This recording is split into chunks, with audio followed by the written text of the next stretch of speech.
go. Oh, it's us. What's up, everybody? It's us.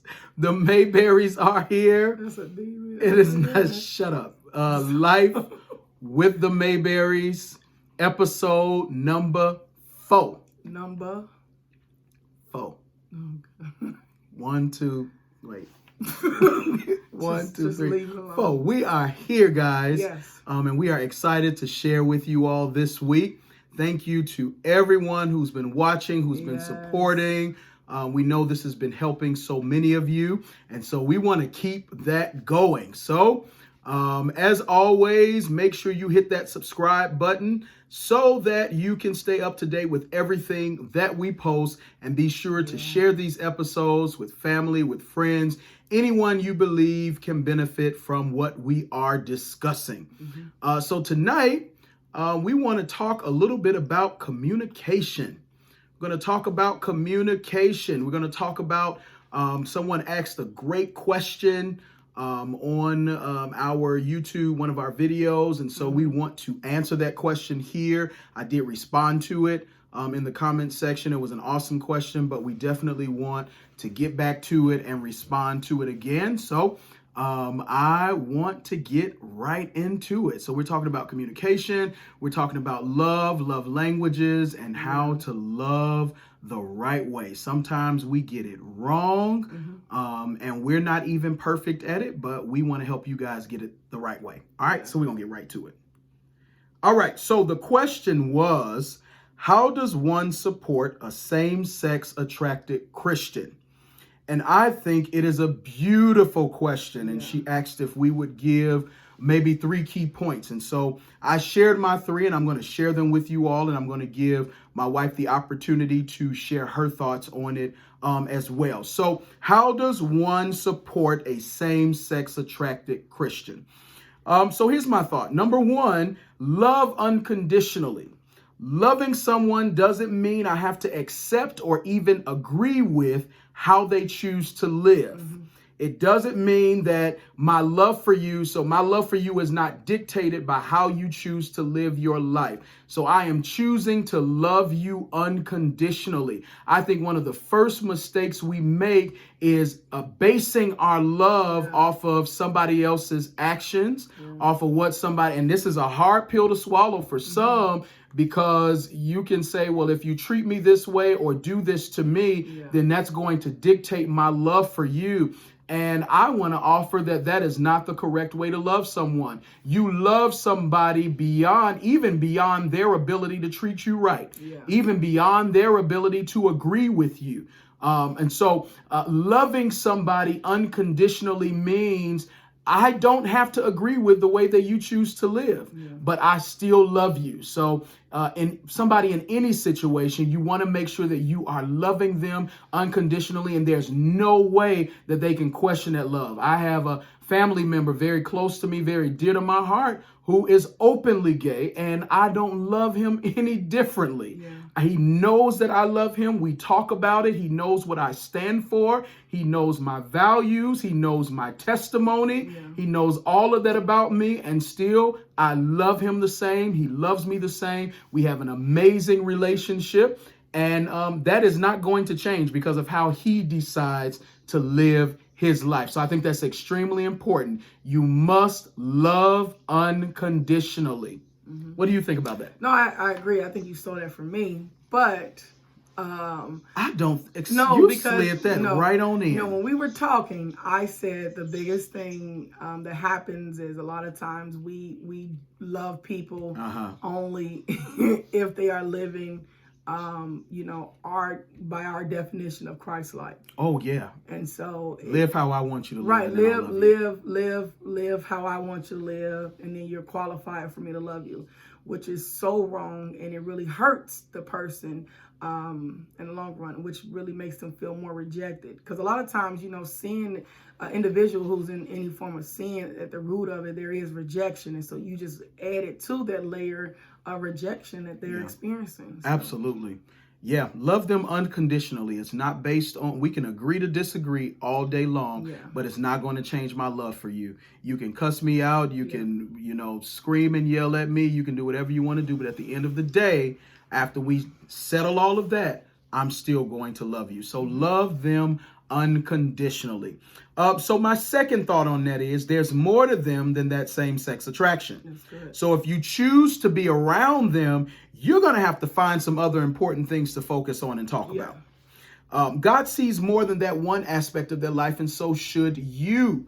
So there is more to that person than that one. You know, sometimes when we have major differences with people, we like to just focus on that. Like that is the only thing that matters. That is the only thing. I can't see beyond that. But you got to realize that there is more to that person than that one thing. And so you don't want to make that the focus of your conversation every single time you talk. Even when I've talked to people and walked with people who have said, I'm have this attraction, I'm living my life in this way, but I want to change that. I no longer want to live my life this way. One of the things that I tell them is it's important to not make that thing your God. It's important to not make that thing the center of your focus. We're not going to focus on that every time we talk. We're not going to focus on that every time we see each other or have a conversation. Find something else to talk about. There is more to that person than that one area and one aspect of their life. And that's one of the ways that we differ, you know, even believer to believer. I'm a Christian, you're a Christian. You have this issue, I have that issue. But it always seems like it's that one thing that we can't get past. When I'm with somebody who may struggle with alcoholism, maybe they are currently an alcoholic, we don't sit around and talk about their issue with alcohol 100% of the time. There's a time and a place for it. So we're not going to sit up and discuss that same-sex attraction all the time. We're going to find something else to talk about, because I even believe that those that even seek deliverance from that particular issue, and even those that are seeking to walk in a new way, I believe that you should focus on other areas in order to see deliverance in that one area. I don't believe that the answer to seeing deliverance in any particular area is by focusing on that one thing. I'm going to stop drinking. I'm going to stop smoking. I'm going to stop cussing. I'm going to stop fornicating. The key is to get to the root of the matter. So if the root is rejection, if it's abandonment, if it's depression, whatever it is, we're going to deal with some of those things. We're going to focus on some of the other positive qualities about your life, your future. I think we mistake, you know, people who have sin issues, and we say there is nothing more. You can't live your life in a good way until you get over this. And I believe that there are people who are struggling with all manner of things that God still uses to do wonderful things in the earth. And so I believe that there are other ways and other things that we should focus on. So don't focus on that one particular area of sin or that one particular area where you disagree on your principles. But if you are choosing to walk with this person, then that means you are choosing to see all of them. If you are choosing to remain in relationship with this individual, then that means you are choosing to see past that one aspect of their life. Yeah, you're basically teaching them to reach for more. Absolutely. To reach for, and allowing them to even see themselves past their sin and not identify themselves just as their sin. Yeah. So don't hit them over the head with a hammer because you are a super saint and this is, you just don't believe it. It's an abomination. I hate it. Or even just, you know, whatever. Like, you just still shouldn't judge people. If you're watching this and you're not a believer, you're not a Christian, but you just don't agree with that way of life. Well, if you have somebody in your life and you love them, walk with them, see beyond that. See the whole person so that you can really walk in good covenant and relationship with them. I think that's good. All right, so the next point was, none of this means you have to compromise what you believe. I want to be clear and say that if you are a believer and you believe that that attraction is sin, if you are a believer and you believe that way of life is sin, if you are a believer and you don't understand how somebody can live their life that way. It doesn't mean you have to compromise or come down or come away from what it is that you believe in order to have relationship with them. I believe in honest conversation. If you are choosing to still walk with them and love them and have that covenant with them, then that means you are choosing to be honest about where you stand. You are choosing to accept their honesty about where they stand, and you all are deciding that in this friendship about this one thing, we're agreeing to disagree. Now, what I believe as a believer, that by the power of the Holy Spirit, that there will come times in your conversation where you'll be able to sow seeds, where you'll be able to say certain things that may open them up to a desire to live in a different way. Yeah. I believe that you'll be able to have conversation in any friendship or relationship, you should have those healing moments where you have those conversations that will minister to the deeper parts of that person. So by no means am I saying you have to ignore it. My goodness, come on out.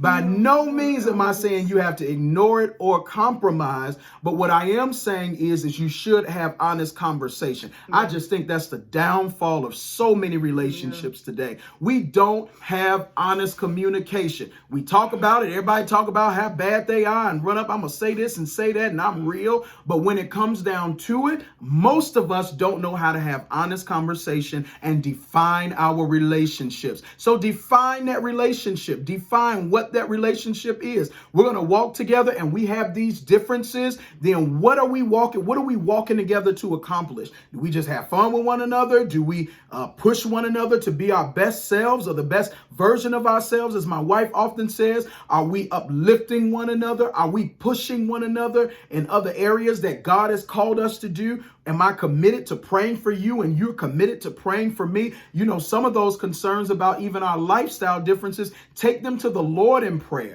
and pray that that door opens up where one day they'll see the light, they'll see the truth, and they'll walk in it. So have that honest conversation so that you don't feel like you have to bite your tongue and walk away from your beliefs in order to stay in covenant with this person. I believe that if you're in relationship with anybody where you feel like you can't speak truth, and with anybody where you feel like you can't be yourself, then you don't need to be in relationship with them. That's from friendship to courtship to marriage to any type of ship. You should not be in covenant with anybody where you got to fake it.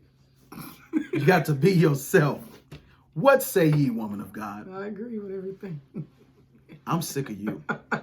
No, I agree. I think that you should be okay with that's really the definition of a safe place. Yeah. Even in my sin, I still deserve to feel safe and confess my sin. I think that's something that we are missing, to where people they don't feel safe to even confess their sin. Yeah. Not for gossip, but for possibly accountability reasons. That's usually when people confess, there is actually a cry for help. Yeah. Especially to someone that's, with like the question was the way they expressed it, it seemed like the person had a safe place. And so now the other person is looking for a place of making sure they handle it correctly. So I think that's a beautiful thing. Yeah, creating that safe place in relationship. I mean, friendship, marriages, you have to have that safety. Safety in honesty, safety in just being myself.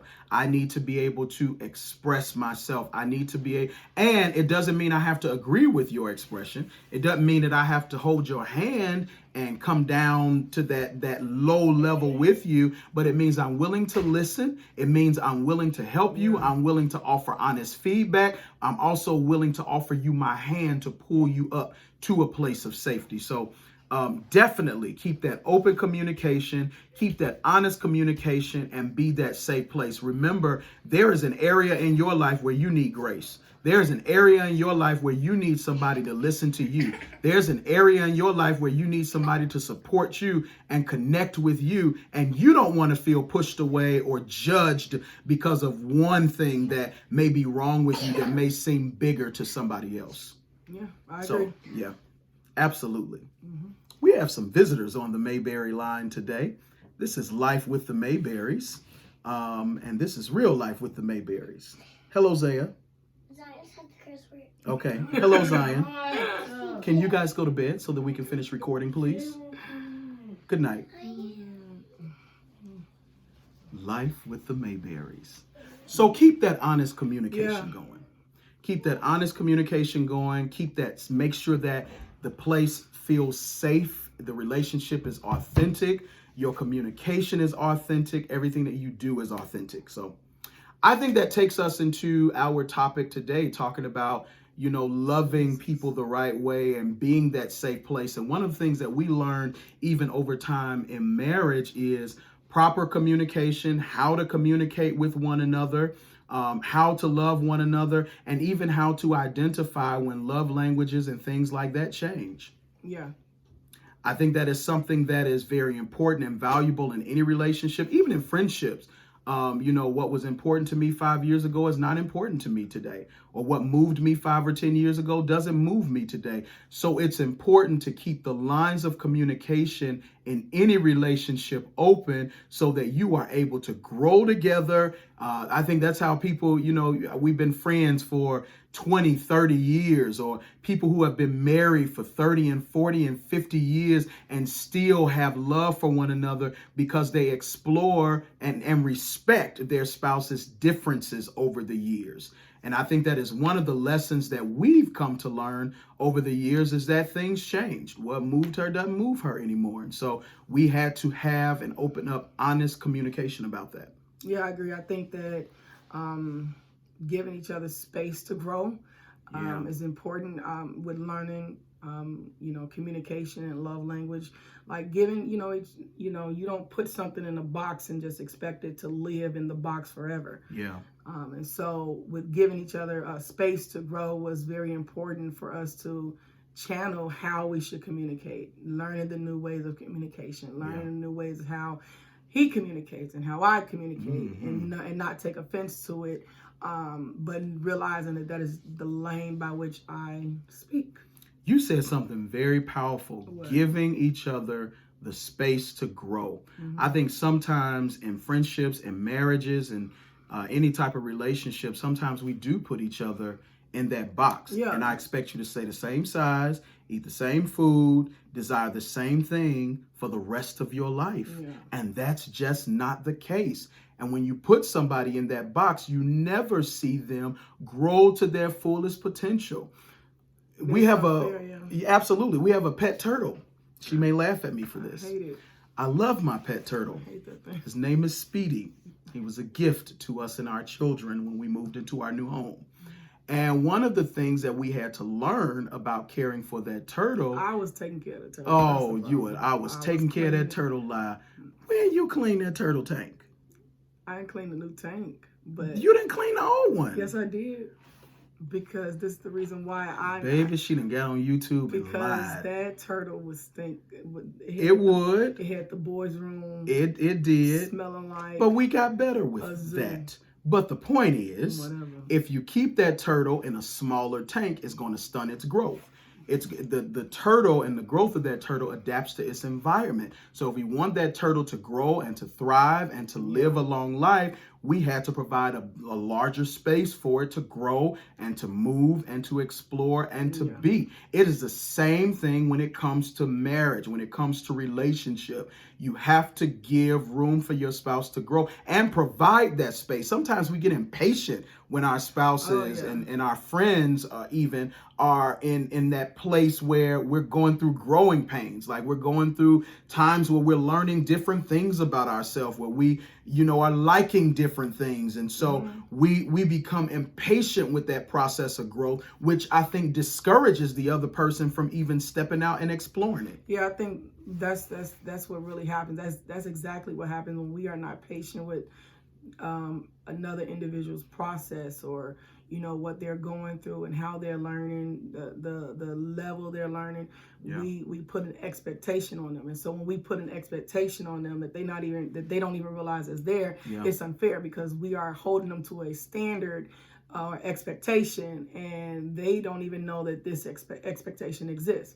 And so when you do that to your spouse, if I'm expecting you to meet me at the door or greet me at the door, and that's your expectation, then that's unfair because you didn't express that expectation. Absolutely. And so you get frustrated. Absolutely. When it doesn't happen. Absolutely. But when you expressed it, I understood the why behind it. I understood that was an expectation, and it was an easy thing. But think about those big things to where we don't express those things. Absolutely. And we hold our spouse and our friendships, whatever, to this level, this pedestal. We put them on a pedestal, like, you have to live up to this, and if you don't live up to this, then I disqualify you, or you're not worthy of me to loving you, and different things like that. And so we have to be careful when we are expecting things out of our spouse and we haven't expressed it to them. I think communication, which is what we talked about last time, is so important. It's very key, because a lot of times when people finally end up in counseling for marriage, the first thing is the counselor probably is going to ask, how's your communication? Absolutely. How do you communicate? Absolutely. Do you know the way your spouse communicate? Do you hear what your spouse is not saying, which is important? Do you hear what they're not saying? Yeah. And so when we do that and we self-reflect, we have to realize that we have either been impatient or we've been too busy trying to do other things to where we have not settled ourselves and paid attention to our marriage. And so I think that that's really huge with communication in your marriage. Absolutely. Sometimes you feel like, I'm just tired of communicating. I feel like I'm saying the same thing over and over again, and my spouse is just not getting it. But you have to be patient with their growth process. If this is till death do you part and you mean that, then that means you are signing up for a lifetime of patience. Yeah. Trust me, I know. Yeah, but this is the thing. This is how I define communication. I feel like communication is like oxygen. Okay. We need We need it. We need it to survive. So we need it to survive. And imagine not receiving oxygen. What happened? What happened? The first thing that happens when your body stops receiving oxygen, it goes. The brain is infected. Yeah. And so therefore, I mean, you are just on a roll tonight. Come on. Therefore, if the brain is infected, the way that you think, the way you process is going to be affected. The way that the memory of the conversation is going to be affected. So all these things are affected. And so if we start seeing communication as important as oxygen, it won't be such on a list of tasks like, oh my God, I have to communicate today. Oh my God, let me make sure. It's like, no, see the importance of it as much as we learn need healthy communication. You learn it. Yeah, and when you deprive your marriage of that communication, you're depriving your marriage of that oxygen. So in a sense, you are killing your relationship when you stop talking. When you, even your non-verbal communication, you are starving your marriage. You're suffocating your marriage. You are stopping your marriage's ability from seeing any hope in the future when you stop communicating, when you stop talking, when you say, I'm just tired of it. Listen, if you feel like you can say it this way 1,000 times, try it another way. If you feel like you tired of saying it, then try to show it in a healthy way. Do find out how you can get through to your spouse. Sometimes in that impatience, we become prideful. And we become prideful because we feel like you need to hear it, how I'm saying it. And when I say it, you need to change. You need to adjust. You need to move. When I say move, you move. And so we become prideful and arrogant when we stop being patient with our spouse's process because we expect them to hear things the same. Well, they are changing. So maybe the way that you are expressing your wants, your needs, your desires, they can't understand that now. So maybe you need to explore a different realm or different way of communicating with them. And that is something that's worth talking about. When you are talking to one another, what are you hearing me express right now? What are you hearing from my heart right now? Not just what's coming out of my mouth. And sometimes when you sit down and you ask that, you'll find where the disconnect is happening. And you'll have the ability to talk about it and explain, yes, that's what I said out of my mouth, but this is what I meant from my heart. Yeah. That's good. It's almost like, for example, if we're talking about family vacation. Okay. And no, it's just an example. Sure, yeah. So let's just use it as an example. We're talking about family vacation, and the husband is like, okay, I hear family vacation coming out of my wife's mouth, but the husband is thinking numbers. Right. And so that right there leaves a void in the communication, because the wife is going to think, oh, you didn't hear the importance that I was saying. Family You're not vacation, hearing my heart behind this. and family vacation equals quality time. Yeah. And so the husband doesn't hear that.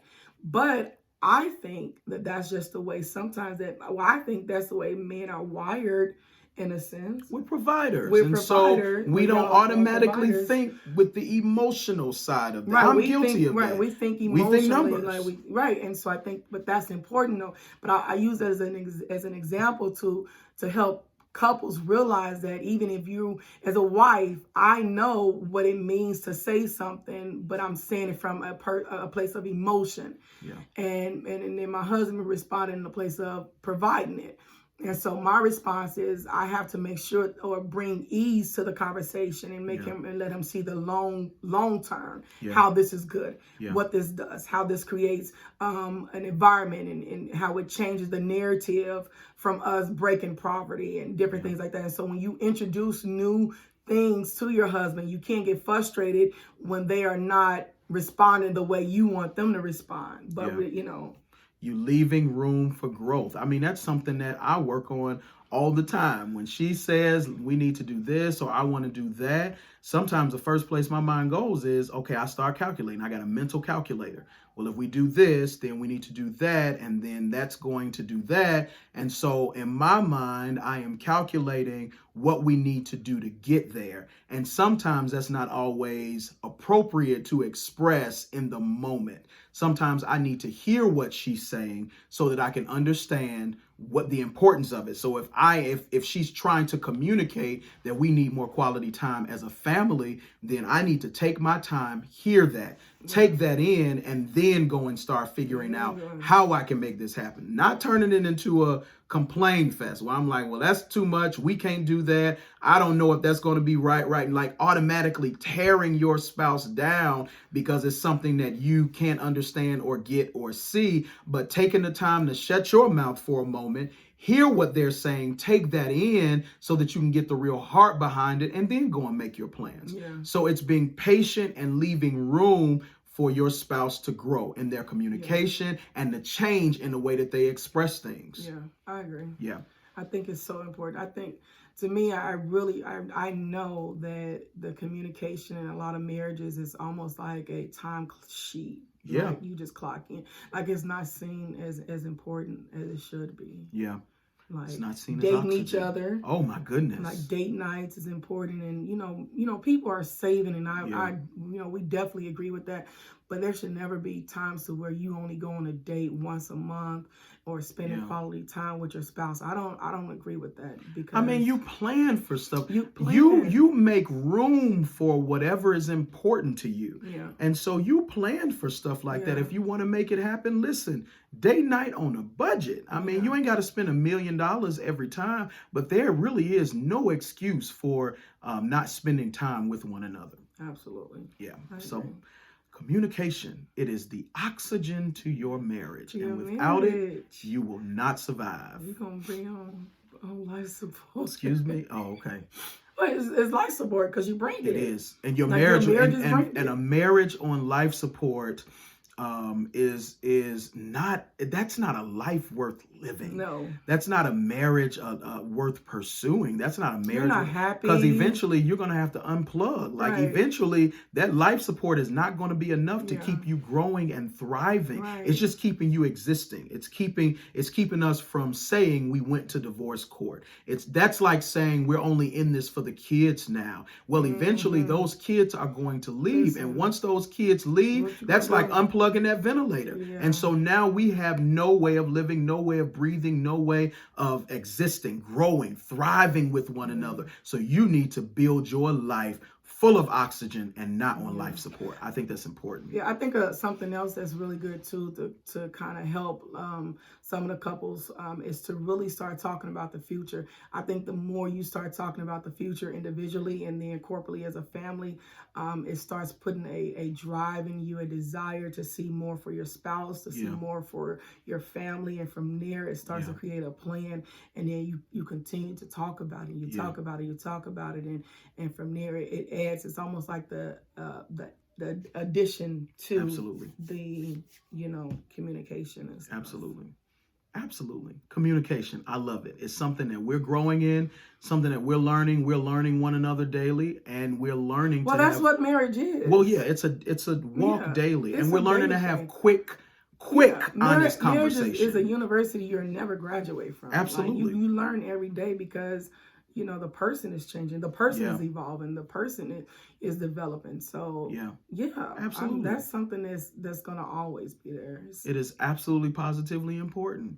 We're learning the art of quick communication. If she does something that irritates me, quick communication that hurts me or bothers me, instead of letting it build up more and more offense in my heart, we're learning, and that takes some killing of pride. And stop being so stubborn. I can admit that about myself, but I am learning to go to her quickly and say, hey, when you do that, it makes me feel like this. Right. Just like what I did before we got started. My God. But I didn't realize it though. Y'all almost didn't have a video, guys. No, I didn't realize it. So we were talking in the middle of the conversation. I got up and started to clean. Yeah. It was just a habit. And I was going into my planning mode. Like I was in my mind, it was, okay, let's map this out. We're going to do this, this, and this, and these are the dates and blah, blah, blah. And she got up and started cleaning up. And before I realized it, she had gone from the kitchen to the front room and could no longer hear me. And I initially took that as her ignoring me or that our conversation was not important. But when I simmered down and I calmed down and I pushed my own feelings aside, I was able to realize, you know what? She can't function when stuff is all over the place in the house and clothes are over here and the kids got junk over there and the kitchen is a mess. She can't function like that. So the thought of we're planning this trip and this outing and this in her mind is, well, before we do anything, we had cleaned this house up. And so I was initially hot under the collar. And then I had to come back, and I was still a little stubborn, and she had to ask, but I was able to communicate better and say, hey, when you did that, that is what made me. I just don't know how to think in clutter. Yeah, like and that's okay. I will literally experience like, oh my God, She loses it. Yeah, I do. But you know what? I appreciate having a clean house, clean woman, a clean everything. And so I appreciate that. So I did not want to go the route of tearing her down because I felt offended in a moment, but I had to take my natural human response and connect that with what's really going on here. I know my spouse, so what's really happening here? And it led to better communication. Thus, quick you have communication, right? Quick communication. So quick communication. So don't let that thing sit up and you start developing other imaginations. Well, she did this, and so that must mean that, and that must mean, or he did this, and that must mean that's happening over there. No, don't start letting your imagination run wild. Take that thing out of your heart and lay it on the table. Listen, you said that, and I want to know what you really meant because that rubbed me the wrong way. Or you did that, I don't like that joke. That makes me feel this way. And having that dialogue with one another so that you don't end up later when you let your imagination run wild, tearing each other to pieces.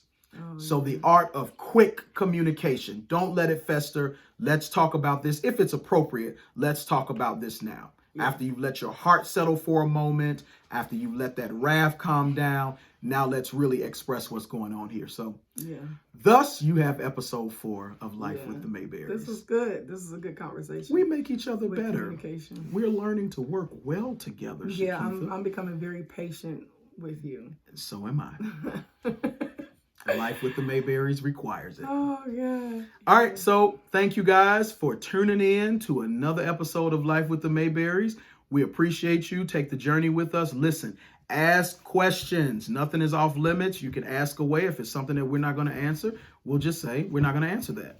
But ask your questions and we will respond. Thank you guys. Make sure you share this broadcast with somebody who can benefit from it. Hit the replay, whatever you need to do, and we'll see you guys next week. Bye. Goodbye.